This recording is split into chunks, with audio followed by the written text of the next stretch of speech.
Okay, hi, I'm Nora, and for my interview, I interviewed Matt Rogers from the Brighton Recovery Center. And to start off on this opening screen, I put some of the Brighton Recovery Center's main quotes that they have all over their website. So like this one, recovery is a lifestyle, not a life sentence. Emotional states do not have to become emotional traits. And then this one from Joseph Campbell, who does a lot of speeches for the Brighton Recovery Center, and he's all over the website. I don't believe that people are looking for the meaning of life as much as they are looking for the experience of being alive, which is great. Okay, so the main thing the Brighton Recovery Center focuses on is utilizing health and wilderness and exploration as a means to recovery. So they focus on substance abuse treatment, medical health treatment. They conduct assessments and do diagnostics, medical monitoring and management. They do individual and family therapy, which is great because they do a lot of recreational therapy with families as well. And then they do specialized treatment, and they have, like I just said, a lot of recreational therapy services and recovery. Cool, so their main mission statement, I put up here. You're welcome to read it, but the big idea of it is that they want to focus on people and self-care and them learning how to, outside of Brighton Recovery Center, deal with their recovery on their own and learn a new love for the wilderness. Okay, so the population served. They help serve individuals experiencing mental health issues, bipolar disorder, substance abuse issues, trauma, grief, and honestly, any need and want for therapeutic services. They also do day treatment, which means that you literally come in for a day and you learn about how to utilize the things they taught you outside of the Brighton Recovery Center, which is amazing. Okay, so I personally interviewed Matthew Rogers, and he has his LCSW, but he also is a recreational therapist, and I forgot to ask him where he studied.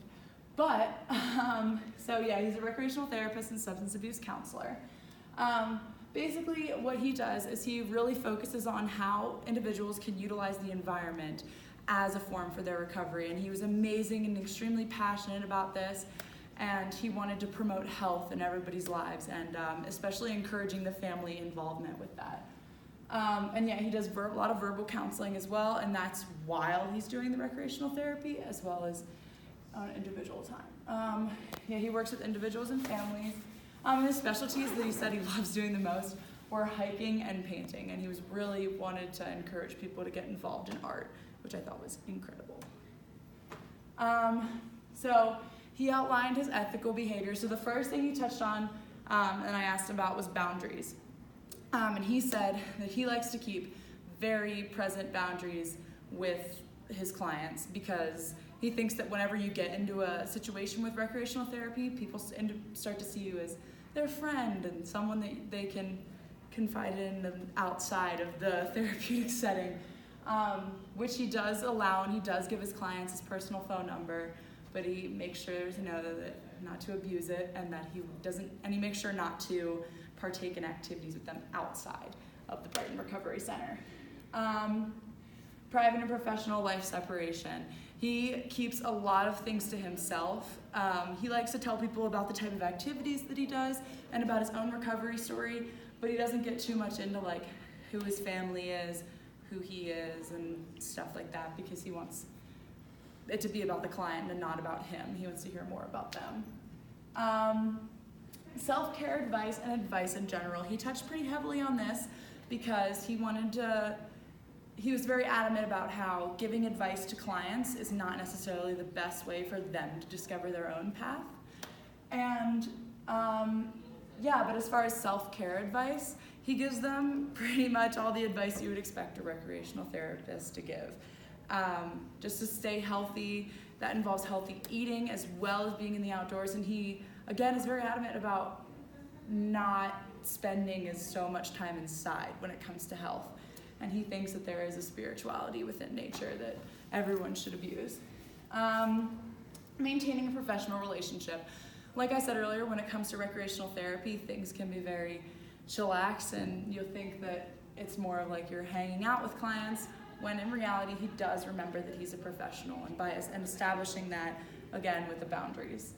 Yeah, and then just disclosure. He always talks about his disclosure policies before therapy, and yeah, he's pretty good about that. Okay, Matt's purpose and satisfaction. I conducted a phone interview with him, and this part he was very excited to talk about. First of all, his impact. He wanted to state that he loves the fact that he can make an impact on people's lives, but that he never considers himself like a hero or that it's his success story. He always remembers that it's someone else's. But that others make a huge impact on him, and that affects his life and controls his self-care, because he feels like that every single part of this is a learning experience for him as well as others. Fulfilling his own why. So a big part of fulfilling his own why is honestly just being involved in the field of recreational therapy itself, because he said that was a huge just thing for him, especially when he was going through college, because when he discovered recreational therapy, he realized that was his purpose and that was his why in life. So just being able to do that was great for him. Experiencing success.